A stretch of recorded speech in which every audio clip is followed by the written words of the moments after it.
Hey guys, today I'm going to be doing a series review on Servant.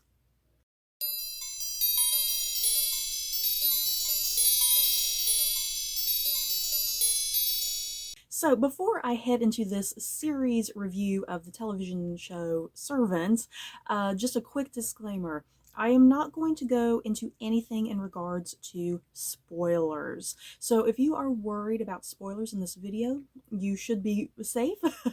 The purpose of this video, even though the show is completely over, the purpose of this video, I just really want to just share my love of this show, the things that I appreciate about it, whether or not it's the type of show that you may or may not enjoy. So yeah, this video is really just a opportunity that if you've never heard about this show, or if you've maybe only heard about it in passing, maybe my review might push you in the direction of watching it sometime in the future, which is my aim. So yeah, like I said, no spoilers. So what is Servant all about? Yeah, guys, let's kind of run down a few little things here. Servant is a Apple TV Plus television show. It ran for 4 seasons, and the good thing, you guys, the episodes, for the most part, usually run only around 30 minutes. How great is that? And I tell you what, in a show like this, and the episodes are only about 30 minutes, they're able to accomplish a lot in 30 minutes compared to some shows when they might have an hour. So that's definitely a plus with this show, the short runtime of the episodes, which is really great and kind of nice. So yeah, what the show is actually about, the plot, let me read off my notes here so I'm not forgetting anything. I'm always terrible at plot synopses, like me just sitting here talking. It is about a Philadelphia couple who lose their son in a very tragic accident, but when a young woman enters their lives, their son is suddenly returned to them. Oh my god. You may remember the trailers for this show back when season 1 first aired. I think the trailers is what really got a lot of people like, oh my god, what the hell? So what I'm about to say, this is definitely not a spoiler, because the very first season trailer downright showed this aspect of the show. Like I said, this couple, they lose their son. He's only maybe like a few months old. I don't even think he's a year old. They lose their son. I will not spoil how they lose their son, because that's a big plot development. They lose their son, and when this young mysterious woman enters their life, well, first of all, let me backtrack. I'm kind of forgetting an important detail here. When this couple lose their son, the woman Dorothy, she goes into not a catatonic state, but kind of something similar almost. She goes into a very deep bereavement, and she cannot believe that her son has died. She is in just absolute denial. So the psychologists and therapists and stuff like that, doctors, they think that Dorothy, what will best help her to cope with the loss of her son, since she's in a very deep bereavement, what will help is that they're going to give her a doll, essentially. And this doll is very kind of, it very much looks like a real human baby. And so this is going to be this psychological thing to help Dorothy get out of this mental place that she's in, that hopefully at some point she will realize that her son is actually dead and not coming back to her. You know, she needs to kind of develop that on her own terms. So yeah, we have this doll that is a substitute for the dead baby. Yeah, guys, the baby named Jericho. So yeah, this mysterious woman enters their lives because Dorothy, once again, she believes that this is a real baby. She thinks they really need a nanny.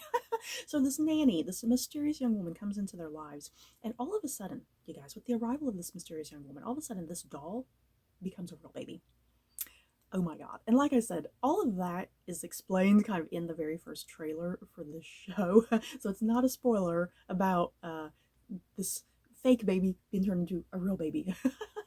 um, that's what really got me to watch this show, was that whole premise, with this doll and then a baby. Because immediately my first thought was, okay, is there something supernatural going on? Or is it not really? Is there something else more sinister and nefarious going on behind the scenes, you know? And that is exactly what you were questioning throughout the entirety of this whole damn show.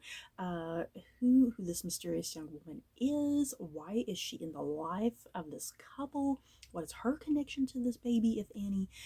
Yeah, is this baby, is this really Jericho brought back to life in some sort of weird way, you know? And the show, it does. It definitely takes its sweet time kind of answering all these questions, or maybe sometimes never. So I'll kind of get into that in a little bit. But I absolutely just love this show, you guys, from start to finish.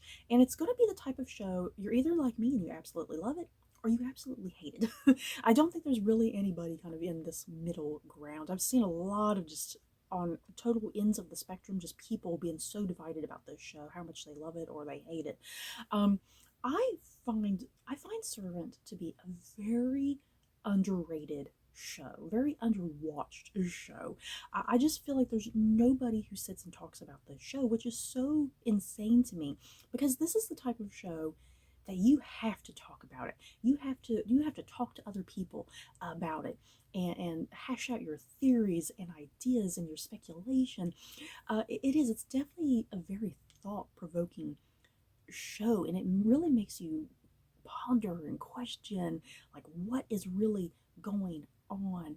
What would you do if you were in some sort of crazy circumstance like this, you know? um and something I have not said yet, this is a show that is produced by M. Night Shyamalan, who you may know from things like The Sixth Sense and Signs and stuff like that. Um, M. Night Shyamalan, because I know a lot of people have issues with M. Night Shyamalan. There's the group that hate him, the group that love him, or somewhere in between. M. Night Shyamalan, he does not write, if I recall correctly, he does not write any episodes on this. Uh, he is mostly just a producer of the show, and I think he does direct, I think, about 5 episodes. He does direct about 5 episodes over the course of the show.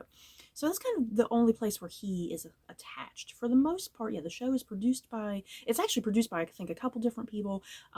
It has a bunch of different directors, it has a couple writers. So yeah, M. Night Shyamalan is not kind of touching solely this whole thing like he tends to do with his movies, where he's like both writer and director and producer and all that, you know. So if that's kind of a concern for you, if you've had struggles and issues with M. Night Shyamalan in the past, yeah, maybe kind of his minimal involvement in a sense with this might help you ease into this possibly. So what I love about this show, I love a lot of the thematic messages that are going on in this show. I love the thematic imagery. I love how it's directed. I love how it's written. I love how it's filmed. The show can be, it straddles just all sorts of areas. I feel like the show can sometimes be both horrifying and scary, but also kind of beautiful and poignant at the same time. It kind of goes back and forth with what it's tackling, you know, because sometimes sometimes I think it's kind of, it's rotating between this whole thing of what is evil, what is good, you know. I think ultimately at the end of the day, what this show is about, it's ultimately about love, and it's about grief more than anything, you know, especially with the death of this baby Jericho. It's definitely all about love and grief, and how these characters deal with their grief. Because there's no wrong way to deal with grief at the end of the day.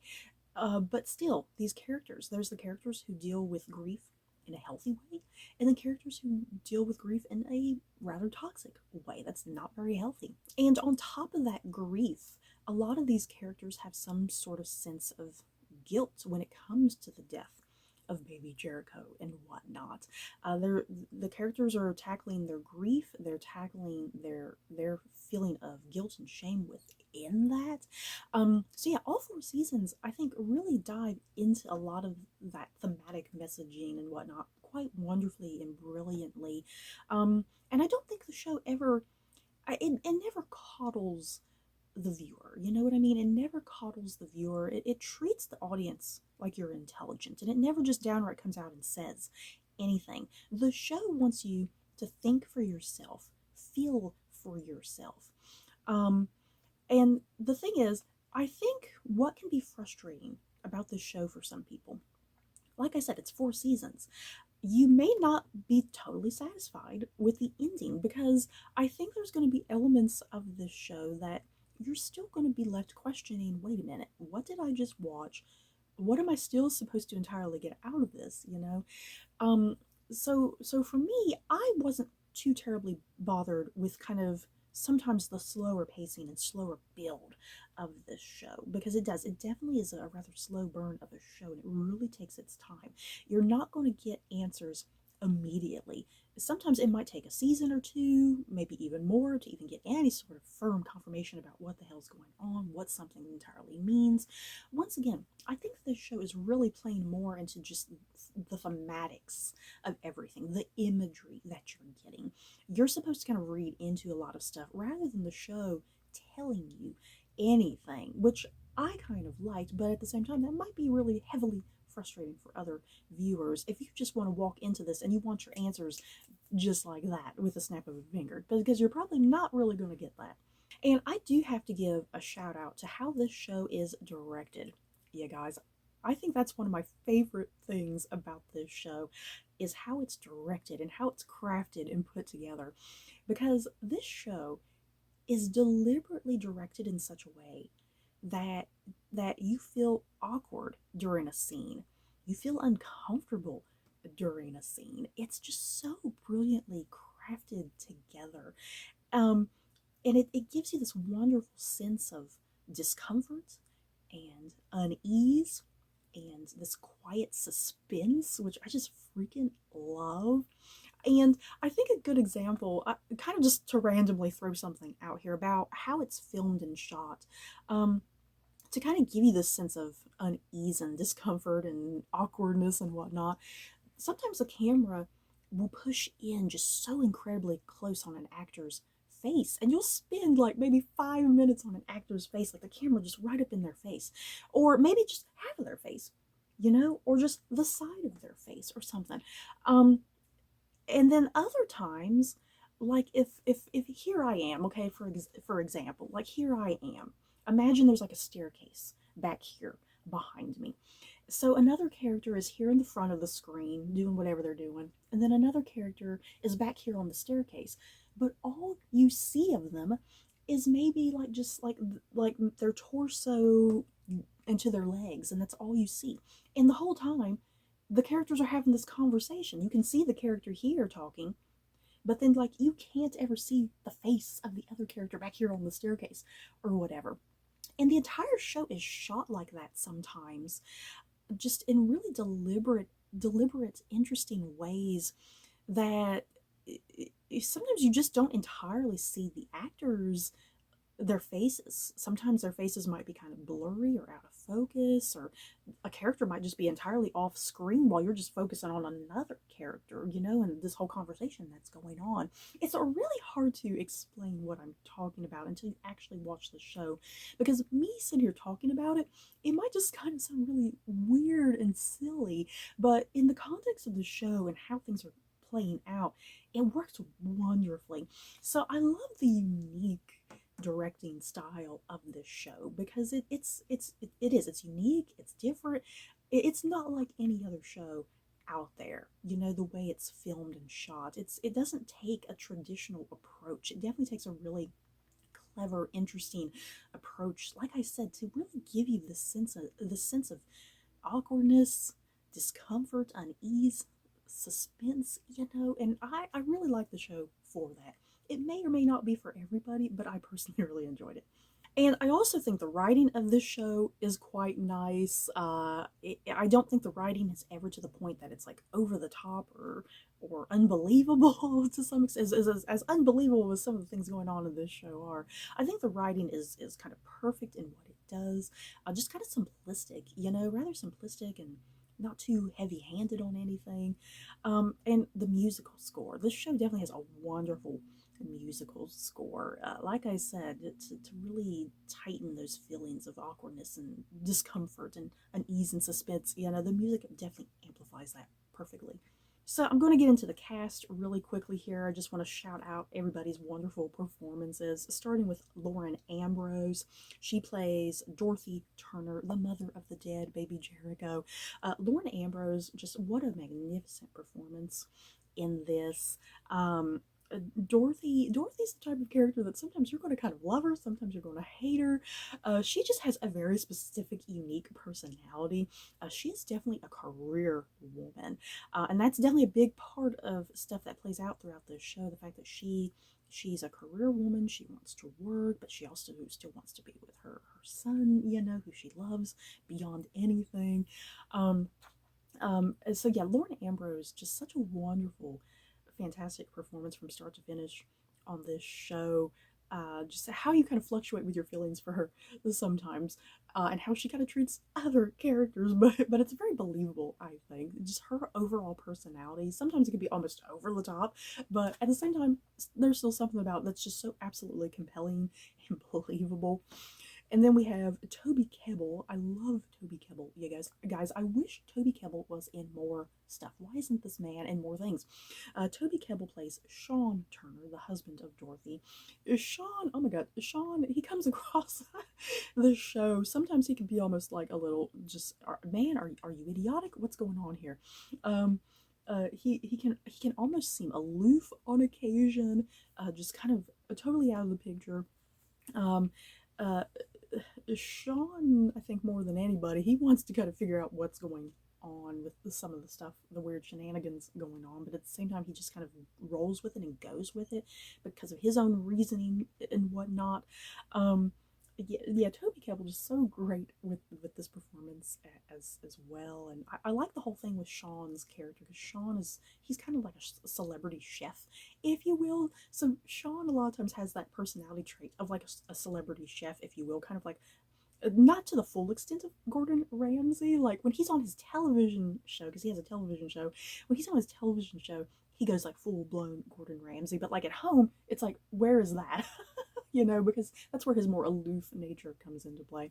But I love the character of Sean. I love the relationship between Dorothy and Sean because this show definitely really hinges on their marriage and their relationship, because you definitely get the sense that it's kind of unraveling and falling apart, and what exactly can make it better, if anything. And once again, there's a lot of secrets in regards to the death of baby Jericho, you guys, without spoiling anything. There's a lot of secrets with that. And yeah, Sean's feelings of shame and guilt, and could he have done more? Should he have been where he needed to be? So I love the relationship between Sean and Dorothy, and kind of where that progresses to, kind of the ups and downs, the highs and lows of that relationship. And then our next main character, we have Rupert Grint. You guys, yes, Ron Weasley from Harry Potter. We have Rupert Grint playing Julian Pierce. Julian is the brother of Dorothy's character. Oh my God, Rupert Grint. This was definitely a perfect show for him to be a part of, to really prove to the world, hey, I'm more than Ron Weasley. Yeah, guys. Julian is such a fascinating character because you definitely get the idea that he's kind of a bit more a party boy. He doesn't kind of stay down in any sort of relationship. He has issues with like alcohol and drugs. Drugs are kind of the big thing. And once again, the mysteries and secrets of the death of baby Jericho. Julian has his own guilt and shame in that whole situation too. And like I said, he dabbles in alcohol and drugs and whatnot, and that completely controls his life. So there's all that going on that he has to deal with over the course of this show. And I love Julian's relationship within the Dorothy and Sean relationship, because he still wants to be there for his sister and help her and support her, but and then yeah, he likes and tolerates Sean in his own way. And yeah, the two of them, Sean and Julian, they get up to perhaps the most shenanigans in this show as things are starting to kind of unravel. With baby Jericho and the mysterious nanny that enters their life. And yes, speaking of the mysterious nanny, played by Nell Tiger Free, she plays Leanne Grayson. Leanne is probably, Leanne, I would say, is probably the central main character of the show. Even though she gets billing after all the other characters, I still would say she is probably the central, main, integral, important figure of this entire show. She is why this show is even going in the direction that it goes and why things are happening. Yeah, why this doll becomes a real baby all of a sudden, you know. Leanne, it's hard to talk about Leanne because she's an enigma. She is a mystery pretty much from start to finish. And you do start getting these hints and clues about her past. Her past is very pivotal to things going on and things that start happening later in future seasons. Um, uh, and Leanne is just so interesting because, like I said, there's a lot of thematic imagery and messaging within this show. Because is she an angel? Is she a demon? Is she good? Is she evil? Where is she exactly? Because the things that are happening, the things that she is doing to the Turner family, uh, is it all for their benefit or is it for her benefit only? What's going on? So it's so incredibly difficult to talk about Leanne because she is so mysterious and integral to this show. And yeah, just even briefly hinting at anything can kind of maybe spoil things, you know. Um, and yeah, Nell Tiger Free, such an amazing performance from her. The only other thing that I think she had been in kind of prior to this, she was Jaime and Cersei Lannister's daughter on Game of Thrones. Yeah, guys. So I loved seeing her kind of go from Game of Thrones into this show. Because yeah, this is definitely just a top peak performance for her, and I think hopefully on her resume as she's going to other future jobs and whatnot, this will look good on her resume. But yeah, Neil Tiger Free, just an absolutely magnificent performance this entire show and whatnot. Because like I said, everything hinges on the Leanne character and her actions and her motivations and her relationship within the Turner household and whatnot. Brilliant. And then just kind of running down a few other little minor characters here. We have Tony Revolori. He plays a character named Toby, who kind of becomes a sort of little bit of a love interest with Leanne's character. I absolutely adored Tony Revolori on this show. He's not in too many episodes, but when he pops up, it's memorable, and he's very likable and charming and cute and awkward and silly. We also have another character played by Boris McIver. He plays the character of Uncle George, and this Uncle George has some ties to Leanne's characters in very interesting ways. He's definitely a character. He's up to no good, we think. And then another character that pops up every so often, Todd Waring. He plays the character of Frank Pierce. This is Dorothy and Julian's father. I like when their father would pop up. He wouldn't pop up very often. He was only in a scattering of episodes throughout the show, but I loved when their father would pop up because it's just, he had the best intentions at times too, but at the same time, dude, just back away. But I liked his character. So yeah, I mean, that's kind of pretty much it that I wanted to talk about with the show. I just wanted to kind of give an overview of the show, the things that I really liked and appreciated, whether this is the type of show for you. I personally found the conclusion of the show to be satisfying, and yes, in typical M. Night Shyamalan style, there is a bit of a kind of a twist ending, but not a twist ending to the point that you're left hanging and that it feels like it's a cliffhanger. You know, I think it still just adds some more dimension to the show and kind of leaving you, the viewer, still kind of questioning what has happened and whatnot. So I found the show to have a satisfying ending. Once again, the twist, the little bit of a twist right there at the end, not something to the point that, oh my god, I need another season. You don't need another season. You know, there's absolutely no sense having another season. It is finished and concluded. But I found it satisfying. Once again, I love how the show is written, how it's directed more than anything. I love and adore the cast, the mystery and intrigue of this baby Jericho who was a doll, now he's real, you know. So yeah, I'm definitely curious other people's feelings about this show. Definitely have a conversation with me about the things that you loved about the show, maybe things that you didn't. What are some of your theories and speculation, you know, since the final episode aired? And yeah, have I got anybody curious to watch this show, or do you still have just absolutely no interest? I hope I persuaded a few people to watch the show, because it is, I find it to be an incredibly underrated, underwatched show, and it's just such an enjoyable experience, I think, and I really loved how thought-provoking it was at times. So yeah, that's it for this video, guys. If you like this video, don't forget to like, comment, and subscribe, and if you like this video, you may like these other videos. Bye, guys.